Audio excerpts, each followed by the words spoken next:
বাস চড়া মানেই যুদ্ধ করা, লং জাম্প প্র্যাকটিস করা, দেহের অর্ধেক বাসের বাইরে রাখা, পায়ের উপর দাঁড়িয়ে থাকা, এই যন্ত্রণার যেন শেষ নেই। আর এরই মাঝে যখন কোনো যাত্রী দুজনের জায়গা দখল করে একাই বসে থাকে, তখন কারিবা মেজাজ গরম না হয়? তবে দেখুন, সেরকম একটি ঘটনা নিয়ে আমাদের এই কাহিনী। বাসে একদিন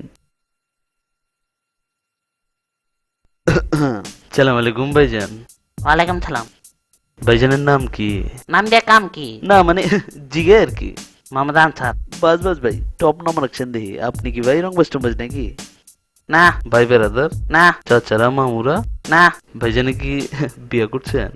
আর মিয়া পরিবার আবদান কেলা চেতেন কে? পেটে কি কিরমি আছে? থাকলে অসুবিধা কি? না মানে জিগে আর কি, সালা সম্মতি বিধে কেউ রংবাজ টংবাজ থাকবার পারে তো? নাই। ইমানে কোন? কইলাম তো মানে। কচম কইরা কোন? আরে হালা কইলাম তো কছম।